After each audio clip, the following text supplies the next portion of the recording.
What a week. We are back halfway through the season. We have made it to the halfway point. Things are happening, things are moving, things are going down.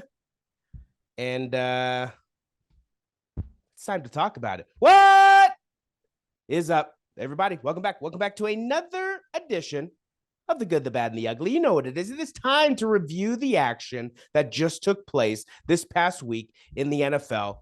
NFL week number 9. We are at the midway point of the season, and some teams are where they want to be. Some teams are ahead of schedule, and some teams are behind schedule, and some teams are just downright terrible. Man, oh man, what a season it has been. What a season it has shaken out. Oddly enough, the two teams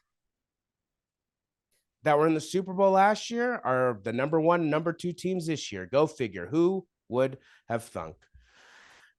Without further ado, let's start the show.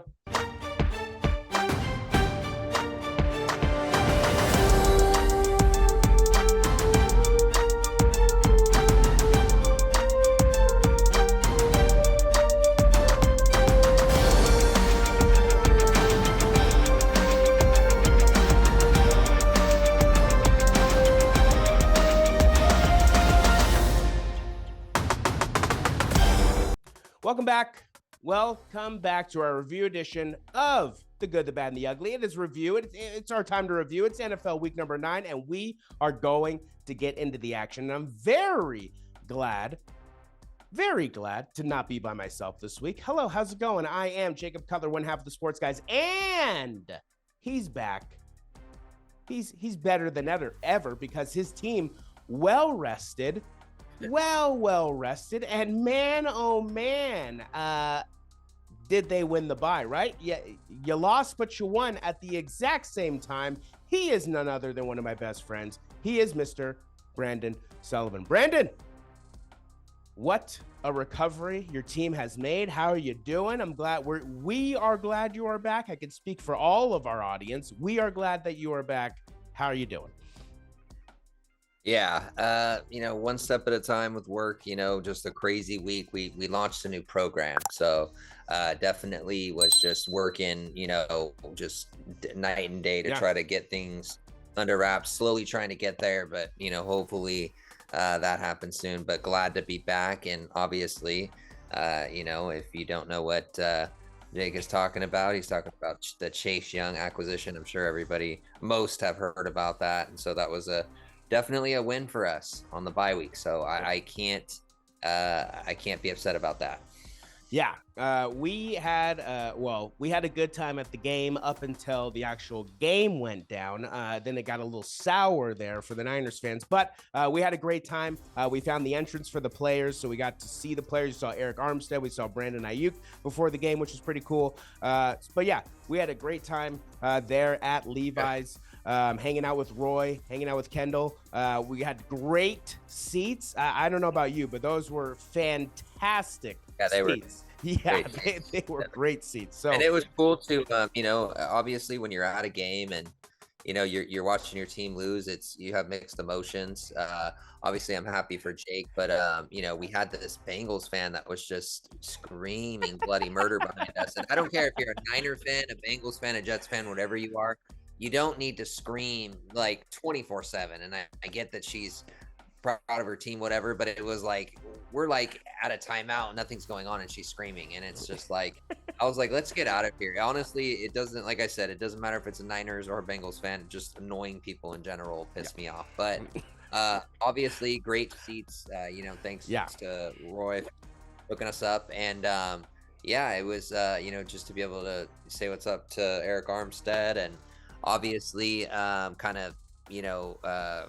go through that player's interest. That was pretty cool. And then to see, Joe, I mean, obviously I'm an NFL fan, more than anything. So I love watching a lot of these teams and their players. And it's similar to the NBA, but just to be able to see Joey go off and play the way he did, and then to see Jamar get a really cool touchdown and stuff like that. It's stuff that, I'm definitely not going to take for granted, because these are, I think Joe and Jamar are going to be Hall of Famers one day. Yeah. So just to be able to see them and say that I saw them. I've never seen the Bengals play, so this was my first time ever watching the Bengals, and I had a great time, and I'm happy for you. Yeah, it was a lot of fun. I mean, it was a hell of a game. It was a hell of a performance by the Bengals and Joe Burrow, and I'm definitely glad that we definitely we went to. That's the fourth game in a row. Unfortunately, we have not been on a Niners winning end yet, but there's still many more years to come, still many more games to see, which I'm sure we'll see some Niners victories in our future there. But let's remind people how we did last week, and let's remind you how you did last week. Let's put it up on the screen. Yeah, you can't see it now, but you'll see it when the video is finally done and edited. But you, my friend, Mr. 12-2 last week, kicking some butt, some B-U-T-T, kicking some parlays, man. Yeah, you were on fire last week. You're getting your guaranteed victory with the Bengals. Us having that double guaranteed victory on your off week, loved it. It was great. And then the Bengals getting that double guaranteed victory last week against the Buffalo Bills there in Cincinnati. A very exciting game. Bengals making an absolute statement these last few weeks. And then for myself, 9-5, 1-0 on my guaranteed victory. Again, like I said, double guaranteed victory there on the Bengals.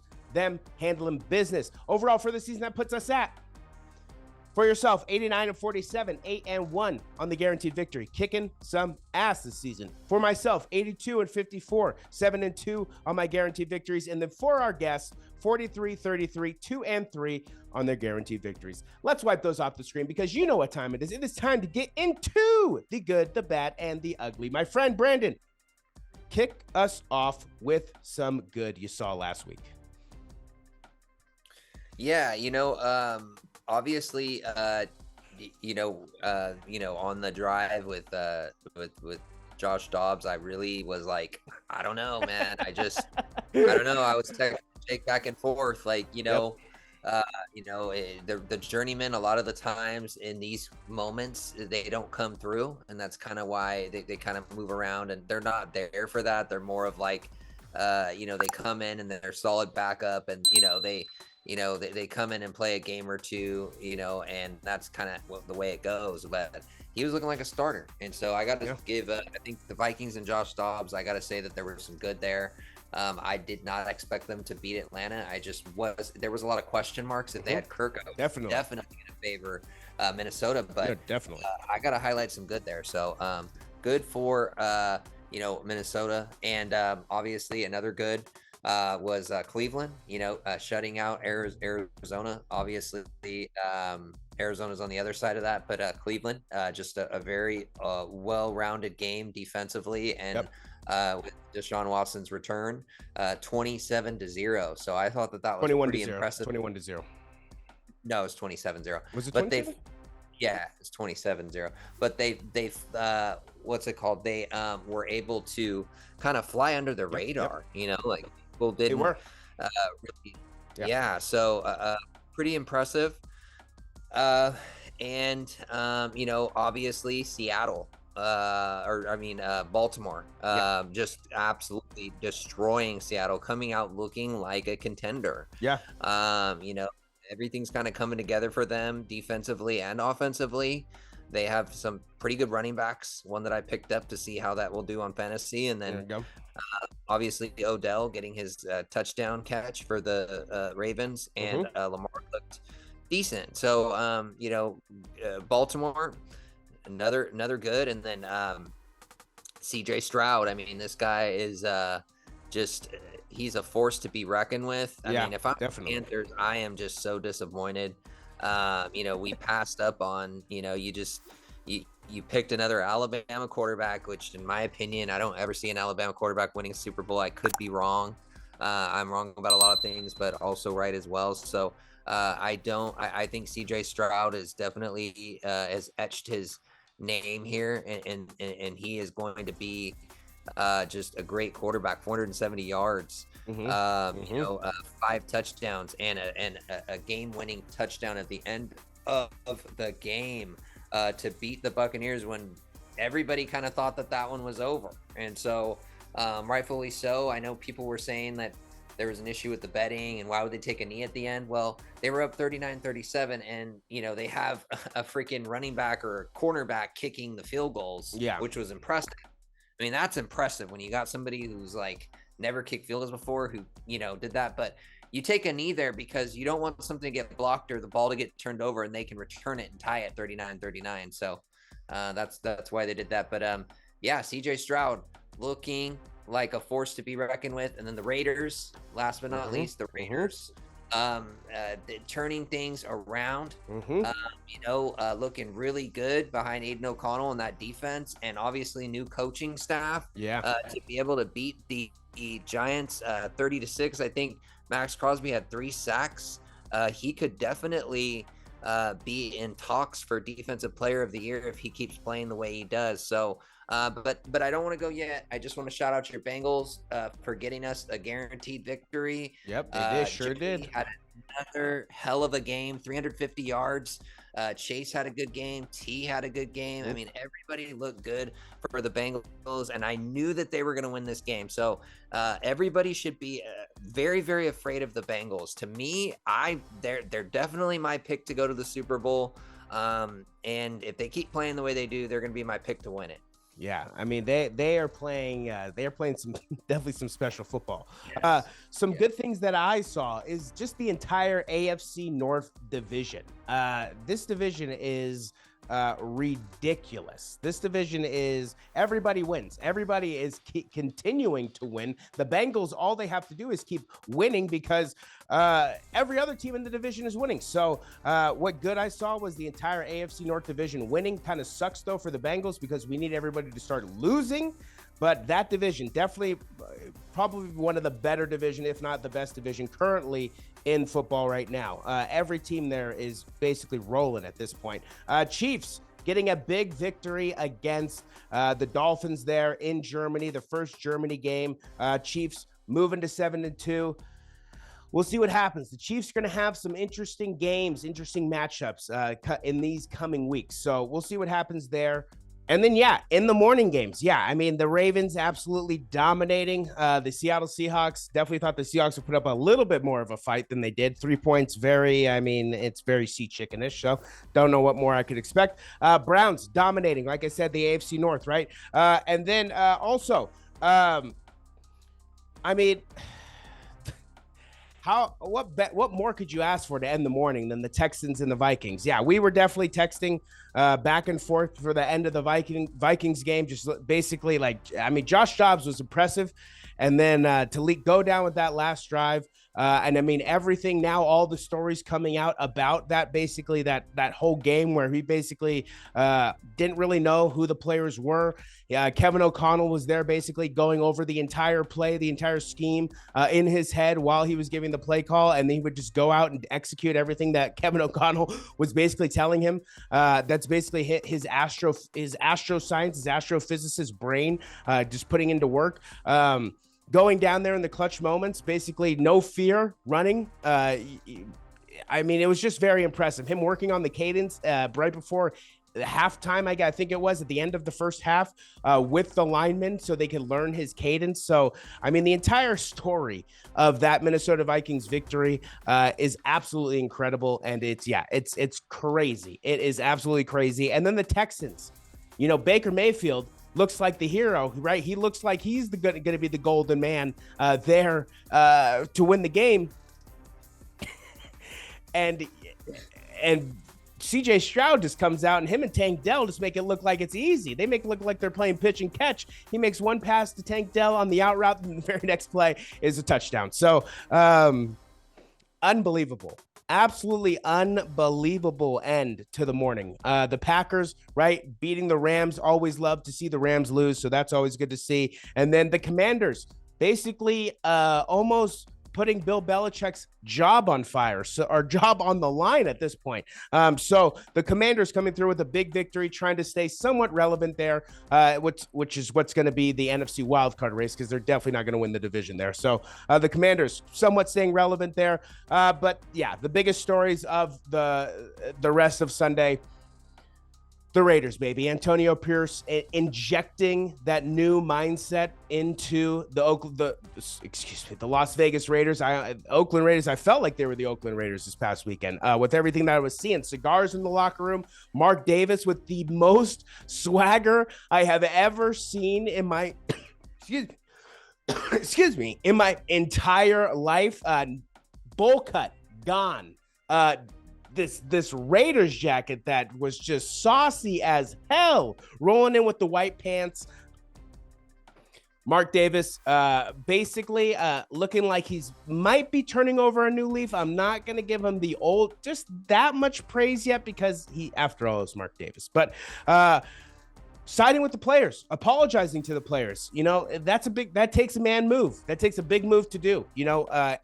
Injecting someone like Antonio Pierce in this locker room, who's basically turned this entire culture around within 2 weeks, essentially, of taking over. So the Raiders are going to be a fun second half team to watch. I am very excited to watch the Raiders in the second half. And then the Eagles getting another close victory there against the Cowboys, but the Bengals making a statement against the Buffalo Bills there on Sunday night.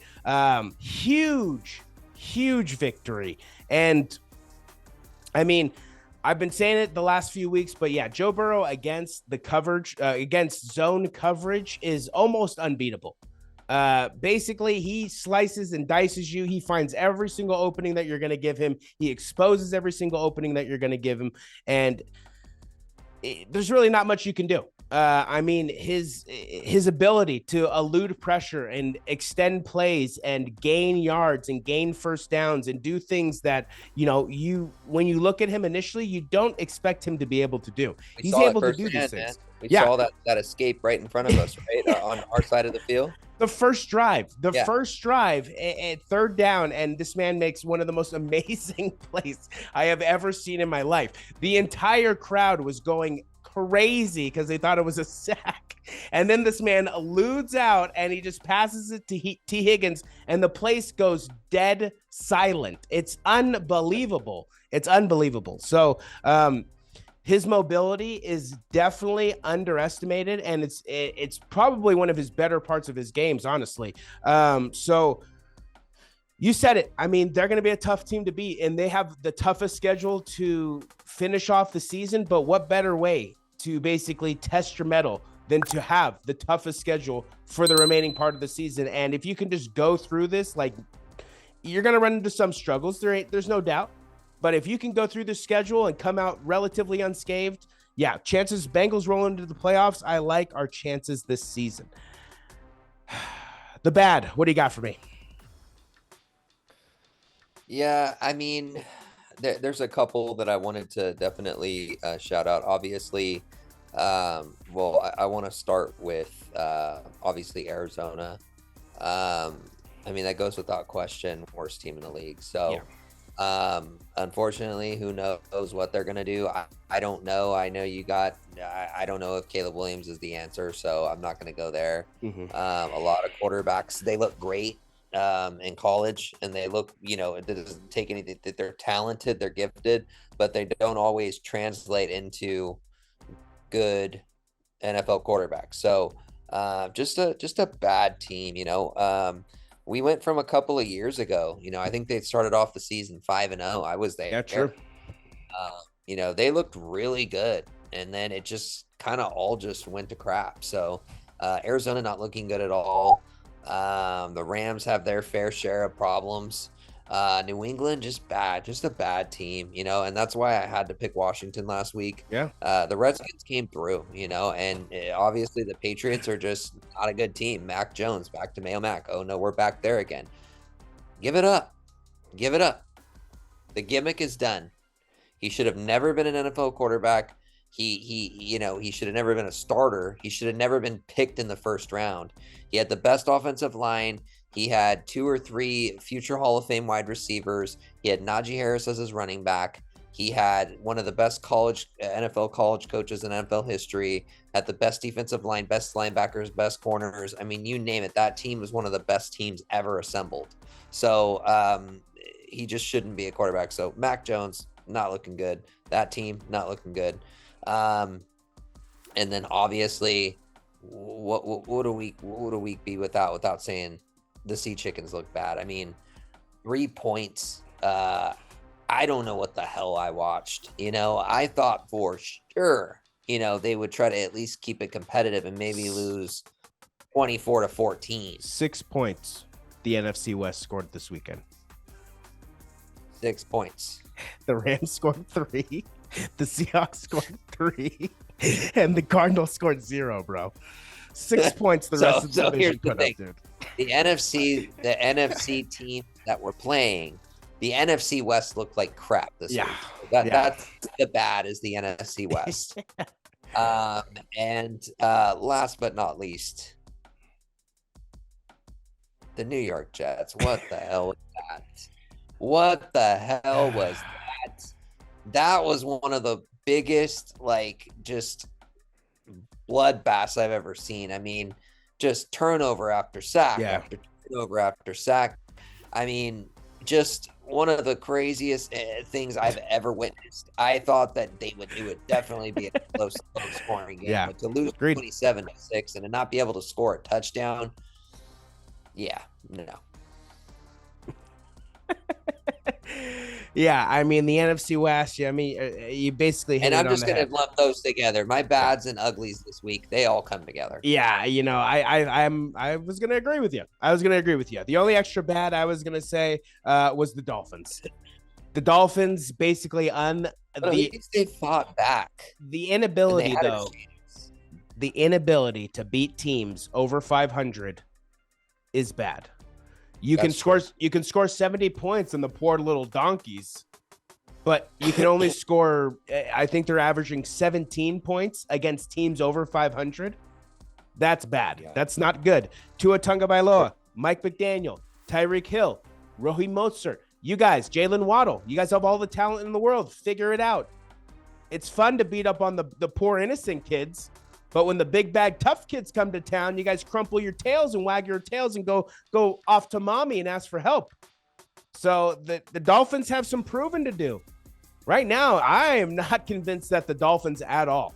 I mean, if the Dolphins play losers the rest of their schedule, sure, they'll make the playoffs, but I don't know how far they're going to go. The Dolphins play teams with winning records. We could easily see the Dolphins just fall off a cliff here coming in these coming weeks. The second half is going to be very telling for the Miami Dolphins. That was very bad. NFC West, bad. Excuse me. Yeah, Patriots are just god-awful. The Panthers are just god-awful. The fact that CJ Stroud is crapping, is just taking a dump all over Bryce Young, it's bad. That's bad. That's just bad. The Giants, I mean, how much farther can you fall? How much farther can you fall? Now you fall because your quarterback, the greatest bank robber in the history of life, in Daniel Jones, fleecing the Giants out of all that money. Get well there, pal. Hopefully you recover well. We'll see if he ever plays a game for the Giants again. I highly doubt it. And then my bad is the Bills. My last bad and my last ugly is the Bills. They are just... I don't want to say it. We got some time. Yeah, inconsistent. They're just the most inconsistent. It's the best. I love the phrase. Yep.